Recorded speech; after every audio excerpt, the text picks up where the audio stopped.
The White Tiger was directed by Ramin Barani and stars Adarsh Gaurav, Priyanka Chopra Jonas, Rajkumar Rao, and this is based on the Man Booker Prize winner of the same name. The film is currently running in select theaters and will be available on Netflix on January 22nd and tells the story of a man named Balram from a small village in India who is trying to make his way up in the world. He eventually moves to more urban areas like Delhi and he starts working for the village sort of owner's son and his son's wife. However, when a major incident takes place and it rocks his world as well as the people around him, he has to make certain tough calls, and that's where I'm gonna leave it because I don't want to go too much into spoilers in case you haven't seen the movie or if you've not read the book yet. I saw the movie back in November. I got a screener link to it via Netflix. In fact, it was on my Netflix profile and still has been for some months now.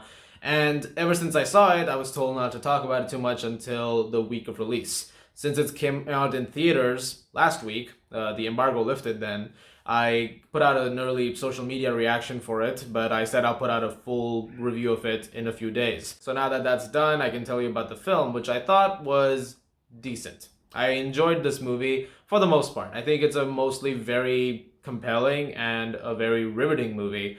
It does sometimes stop itself from being a great movie though. In fact, a few times more than necessary, it's almost at that point of greatness, but it just doesn't quite get there. But let's talk about what is easily the best part of this movie, and that is the performances, particularly Adarsh Gaurav, who gives the best performance of his career in this movie. I think if this does not get more people watching him in projects, then that's just a mistake. He's really good in this movie. And so is everybody, actually. A lot of online chatter seems to be going around Priyanka Chopra because she's the biggest name in this movie. She's good in it. She's good. I only say that because she's not in the movie that much. The scenes that she has are very good. She has one scene in particular that's great. But beyond that, there's not much else to say. She is sort of looking at this as saying, well, there's a lot of disparity that exists over here. There seems to be so much discrimination. It really bothers me. And she's trying to convey that message to Balram, which leads to one of the better scenes of the movie between them. Also, Rajkumar Rao is very good in this movie. If you've seen any Bollywood movies with him in it, you know that he's a very good actor, and that shows over here as well. He's really good in this movie. The cinematography of this film is also really, really good. One thing I appreciate about it is that there's no yellow filter. There's always a yellow filter with these movies. I don't know why, but for some reason, every movie that's shot in either Mexico or South Asia, there seems to be a yellow filter.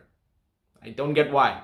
This one didn't have a yellow filter. Some of you may not know this if you're new subscribers. I was born and raised in Delhi. So when I watched this movie, I was like, oh yeah, that's perfectly capturing what the city's like. Colors and all. It was just a very small little thing, but one that I really, really appreciated. The States, New York, came later, which is where this voice comes in. The film also has a really good score, and it is very well directed, particularly in the first half. The pacing, as you're seeing Balram rise up the ranks in some shape or form, and he's pulling all kinds of things to make sure he gets there, it's really well done. It's very compelling. And like I said, once you're into the zone of things, like that first hour, it doesn't lose you for even a second. Where this film loses you is the second half. Once this major incident happens that rocks our characters' lives, the film's pacing drops and it becomes considerably less riveting, and suddenly you're waiting for the inevitable conclusion. This movie is 2 hours and 11 minutes long. It honestly could have been about 20 minutes shorter, I think. Now, that's not to say it becomes bad in the second half. I think it's still, like I said, it's a good movie still overall. It's just it loses a lot of the tension and a lot of the excitement, more to say, that the first half had. The film, of course, has a lot of commentary on class discrimination and social disparities that exist in India. In a lot of ways, this film does it a lot better than Slumdog Millionaire did, and that is something you're going to probably see in some reviews. This has a more scathing and brutal commentary to provide, and it's one that I appreciated. And I like the fact that this was more honest in tackling those themes. That being said, I wish it had done a little bit more because it shows you the differences. And I thought, okay, that's good. I'm glad they're putting the limelight on that.